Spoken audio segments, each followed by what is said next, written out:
At the mention of Italy, what is the first thing that comes to mind? Food, most likely. If Italy is known for one thing, it's their love of fine food, and not in small portions either. If you're thinking of the heart of Italy, the countryside is probably the next thing you imagine.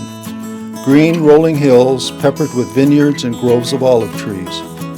Blue skies and white puffy clouds. This is what we expected, but we got lots more.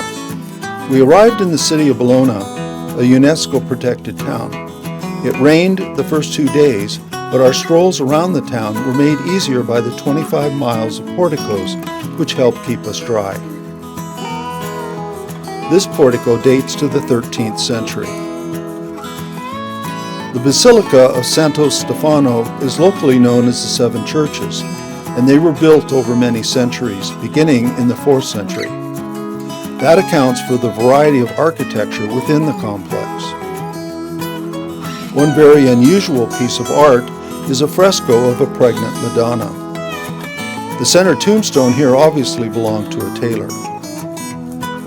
The Fountain of Neptune in the city's main square was commissioned in 1563 by Pope Pius IV. The sculptor, Giambologna, wanted to make the statue anatomically correct, but was discouraged from doing so by the Pope. To get around this, he ingeniously placed the left arm of Neptune extending outward so that if you stood behind the statue in a certain spot, it appears to have an erect phallus. The Church of St. Petronius, dedicated to the patron saint of Bologna, is one of the largest churches in the world. It was begun in 1390 but never finished. The nave contains 22 side chapels. In one of them is a 15th century fresco depicting Muhammad being tortured and devoured by demons. Near the Fountain of Neptune is a memorial to the fallen partisans of Bologna's World War II-era resistance movement. More than 2,000 men and women from Bologna were killed by the Nazis. We drove to the city of Parma, stopping along the way to see how Parmigiano cheese is made. It is never referred to as Parmesan in Italy.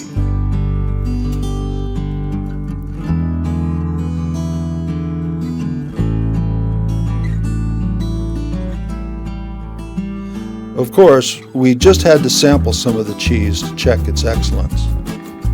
A second stop provided a quick course in the production of quality balsamic vinegar, also called black gold. This barrel has been in use since 1512. These small bottles of balsamic vinegar were priced at $50 and $70 each. And would you believe balsamic vinegar on ice cream? Believe it. Once in Parma, we visited a local producer of traditional culatello ham. The production of this quality ham dates back 3 centuries. The house was a 14th century palace and is now home to a 1-star Michelin restaurant. Afterwards, we took a short cruise along the Po River, stopping at the shore for a light picnic lunch.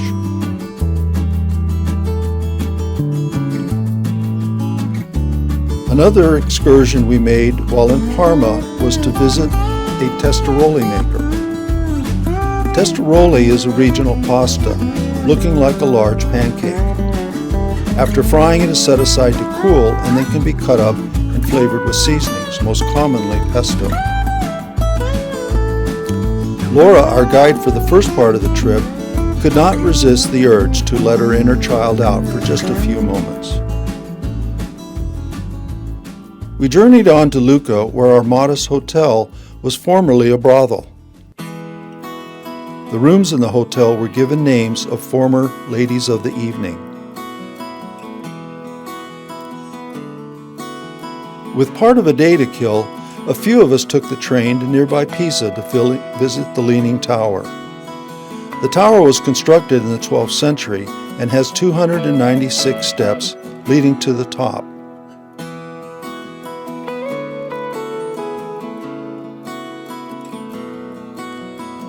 From there, one has a panoramic view of the entire area, including the nearby cathedral.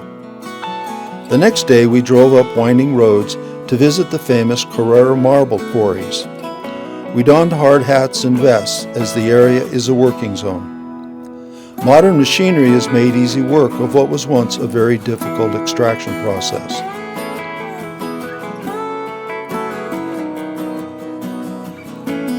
We then had a home-prepared lunch with a couple, the husband of which worked in the quarries.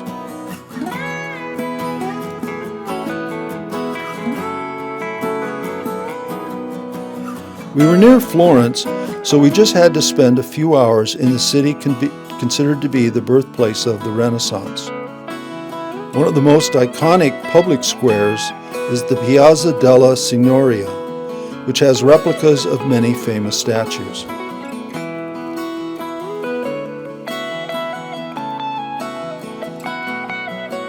The best-known statue is that of Michelangelo's David. Another statue found here is of Perseus holding the head of Medusa. When the bubonic plague hit Florence in the 1600s, shopkeepers began using wine windows to safely sell wine and food. Over 180 of them remain, and they are still functional. On our way back from Florence, we stopped at the American Cemetery, where over 4,000 Americans who died in World War II are buried. The cemetery grounds are immaculate. It was late in the day, and we participated in the lowering of the American flag and then folding it with the traditional 13 folds.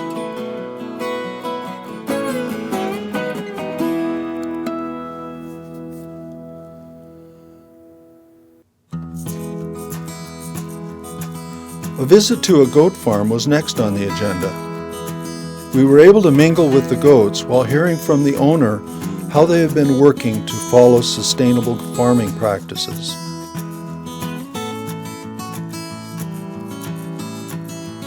We got a quick course in learning how to separate the curds and whey and adding spices to the resulting cheese.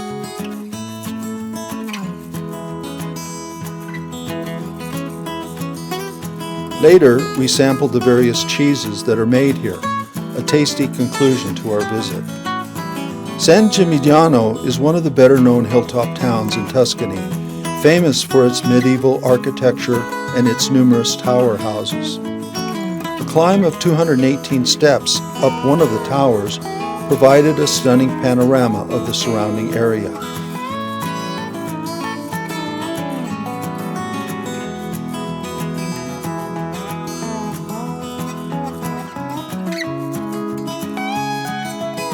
A cooking lesson was the next thing in store for us when we visited the owners of a 1,000-year-old stone building that is now their home. We munched on mouth-watering bruschetta before retiring to the kitchen where we helped prepare lunch. Fresh ingredients, of course. We even made the pasta, and the result was a right tasty dish.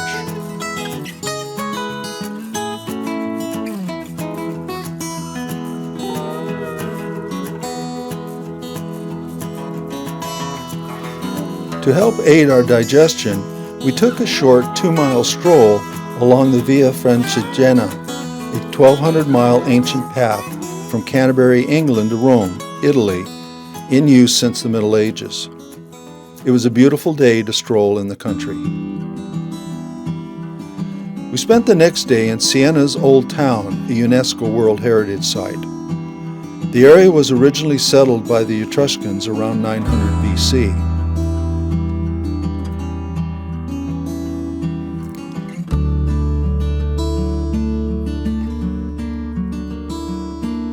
The Siena Cathedral was begun in the 12th century and was one of the more impressive churches that we visited, and we visited many in this trip.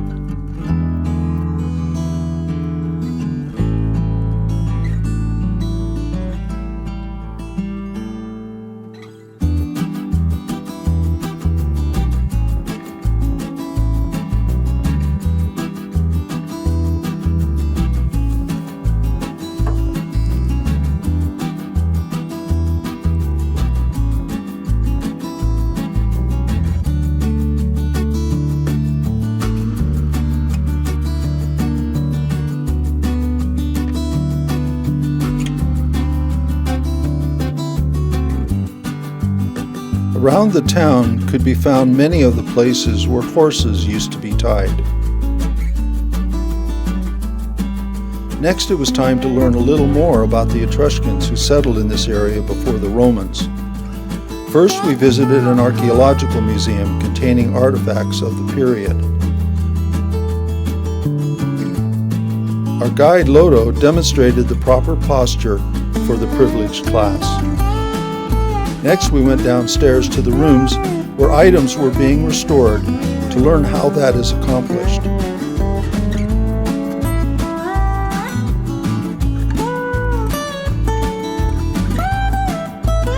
Finally, we toured the archaeological digs where many of the museum treasures had been found.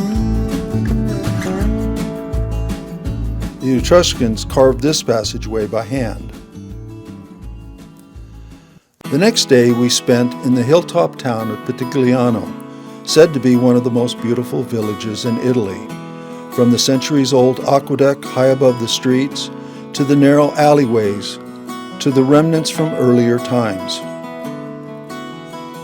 While the once flourishing Jewish community no longer remains, vestiges of their presence here are preserved. From the synagogue built in 1598 to the caves used as a bakery.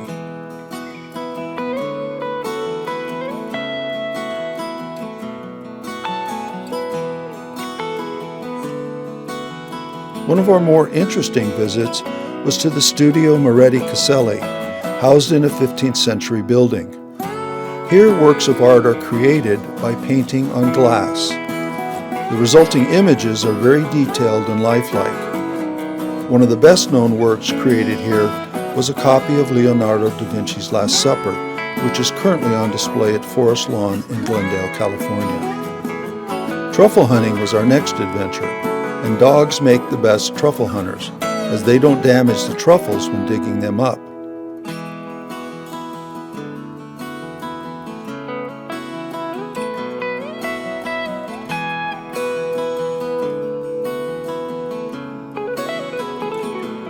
Later, we got to sample the truffles on scrambled eggs, a favorite.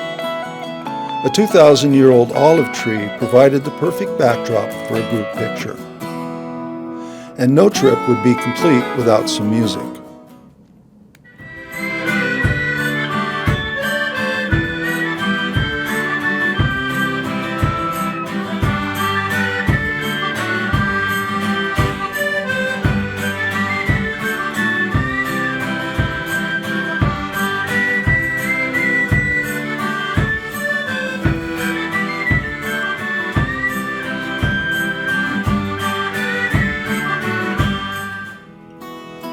It was time to head home, but before we leave, let's take a look at some other pictures from the trip.